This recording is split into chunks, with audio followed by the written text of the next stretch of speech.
Halo semuanya, selamat datang di analisa mendalam kita hari ini. Wah, kita baru aja disuguhkan sebuah pertarungan kelas berat yang benar-benar bikin deg-degan di Liga Champions.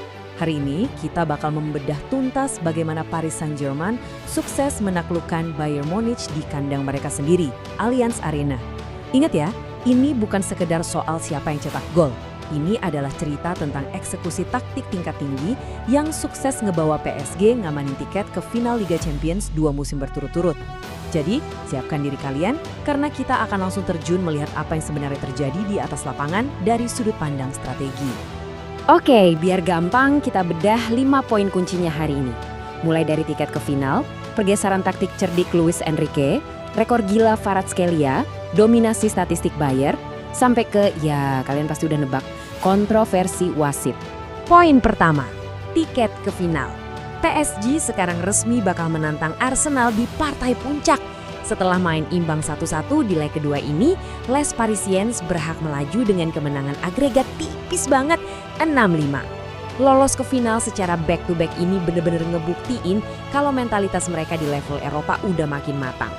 Coba deh kita lihat sejenak timeline pertandingannya. Laga ini tuh sebenarnya nggak penuh dengan jual beli gol ya, tapi lebih ke momen-momen krusial. Di menit ketiga, Ousmane Dembélé langsung ngasih kejutan yang bikin seisi stadion tiba-tiba hening. Terus, menjelang akhir babak pertama sampai masuk babak kedua, ini panggungnya para kiper. Matvei Safonov dan Manuel Neuer benar-benar unjuk gigi dengan penyelamatan refleks yang brilian. Baru deh, pas banget di ujung laga, menit ke-94, Harry Kane nyetak gol balasan. Tapi sayangnya, ya udah nggak ngubah keadaan lagi. Nah, angka yang benar-benar menarik buat kita perhatiin adalah 2 menit 19 detik. Bayangin aja, itu waktu yang dibutuhin Ousmane Dembélé buat ngerobek gawang Neuer semenjak peluit ditiup. Kalau dari catatan sejarah nih, ini adalah gol tercepat ketiga yang pernah kejadian di semifinal Liga Champions loh. Kecepatan gol ini benar-benar ngerusak rencana awal Bayern Munich dan maksa mereka buat main di bawah tekanan waktu sejak awal banget. Benar-benar game changer. Lanjut ke poin kedua, pergeseran taktik Luis Enrique. Di level sepenting ini, sepak bola tuh udah kayak main catur. Dan Enrique baru aja ngelakuin langkah yang cukup berani buat beradaptasi. Kalian ingat kan gimana gilanya leg pertama? Total ada 9 gol, mainnya terbuka banget, saling serang, dan PSG menang 5-4. Nah, di leg kedua ini, Enrique sengaja ngerombak total sistemnya. Karena tahu udah unggul agregat, dia instruksiin anak asuhnya buat ngebentuk blok pertahanan yang solid, disiplin, dan terstruktur. Mereka fokus banget jaga kedalaman ruang buat nutup celah umpan, benar-benar matiin suplai bola Bayern ke kotak penalti. Ini yang namanya defensive masterclass, dieksekusi dengan sangat sadar dan terencana. Dan asal tahu aja ya, ngejalanin taktik bertahan total di kandang Bayern itu susahnya minta ampun. Bahkan Luis Enrique, Joao Neves, sampai Kvaratskhelia kompak nyebut laga ini sebagai ujian paling berat musim ini. Mampu jaga fokus dan struktur pertahanan di bawah gempuran tanpa henti dari tim sekelas Bayern, wah itu bukti nyata betapa solidnya determinasi skuad PSG sekarang. Kita masuk ke poin ketiga, rekor baru Kvaratskhelia. Tentu dong pertahanan yang kuat harus dibarengi sama serangan balik yang mematikan. Nah disinilah sang MVP kita ambil panggung dan ngukir sejarah baru. Kontribusi pemain yang satu ini, wah udah nggak ada obatnya. Dia ngelepasin assist cutback khasnya buat gol Dembélé tadi. Dan kalian tahu apa yang gila? Itu bikin dia jadi pemain pertama dalam sejarah yang sukses cetak gol atau assist di 7 pertandingan fase gugur Liga Champions secara beruntun. Gak cuma itu, sejak debutnya buat PSG di bulan Februari 2025, dia udah nyatet 21 keterlibatan gol di kompetisi ini. Sebuah rekor fantastis yang cuma bisa dikalahin sama, ya, Harry Kane. Lanjut yang keempat, dominasi statistik Bayern. Mari kita lihat gimana data merangkai cerita di balik hasil imbang ini. Walaupun PSG yang lolos, Bayern sebenarnya mendominasi banget kalau kita bedah angka-angkanya. Coba deh lihat metrik expected goals atau XG ini. Peluang gol Bayern ada di angka 1,4, lebih tinggi dari PSG yang cuma 1,03. Ini ngebuktiin kalau Bayern tuh nggak asal nyerang, mereka beneran nyiptain peluang yang kualitasnya bahaya.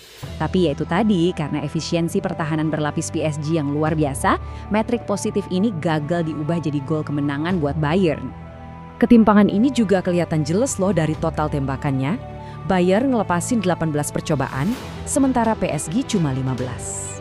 Ketegangan bener-bener berasa sampai detik-detik terakhir. Dan jujur aja, itu berkat performa kiper kedua tim. Kalau bukan karena saves krusial dari Savonov dan juga Neuer yang terus ngidupin asa Bayern, hasil laga ini bisa aja beda banget ceritanya. Sayangnya buat tuan rumah, dari 18 tembakan itu cuma 1 yang berhasil nembus gawang PSG. Gol Harry Kane di menit 94 dari asis Alphonso Davies emang bikin rekor keterlibatan gol pribadinya nambah jadi 22. Tapi ya, gol itu datang terlalu lambat.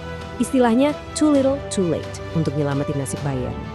Nah, kita sampai di poin kelima, bagian yang paling panas, kontroversi wasit dan drama pasca laga.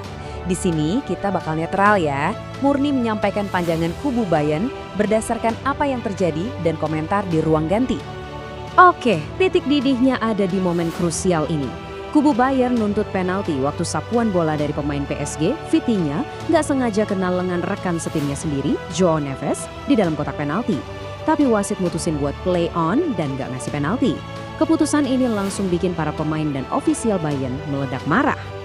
Kekecewaan itu terekam jelas banget dari omongan manajer Bayern, Vincent Kompany. Dia ngomong belak-belakan begini, ada insiden handball yang muter balik nasib kami ke arah yang salah. Kompany ngerasa keputusan soal handball ini ngerugiin banget, bahkan dia sempat nyebut itu konyol. Kutipan ini cukup merangkum ya, betapa frustrasinya kubu Jerman setelah peluit panjang dibunyikan. Dan bukan cuma Kompany loh, Konrad Laimer ngaku kebingungan sama penjelasan wasit keempat. Terus CEO Bayer juga secara terbuka ngeritik UEFA soal penugasan wasit yang menurutnya kurang pas. Tapi, supaya fair dan imbang, kita juga harus dengerin pengakuan jujur dari Joshua Kimmich. Kimmich secara gentleman ngakuin kalau Bayer sendiri bikin terlalu banyak kesalahan di momen-momen menentukan.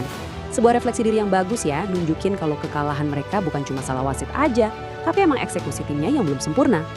Nah, dari semua adu taktik dan drama ini, muncul satu pertanyaan besar buat partai puncak nanti. PSI udah buktiin kalau mereka bisa main menyerang mematikan di Paris, sekaligus bisa menderita dan bertahan super disiplin di bawah tekanan neraka kandang Bayern. Pertanyaannya, bisakah taktik bunglon Luis Enrique ini kembali bekerja sempurna untuk mematikan pergerakan Arsenal di final nanti? Satu hal yang pasti sih, final besok bakal jadi tontonan adu taktik yang bener-bener epik. Terima kasih udah ngikutin analisa kita hari ini, pelajari terus permainannya, dan sampai jumpa di pembahasan seru berikutnya.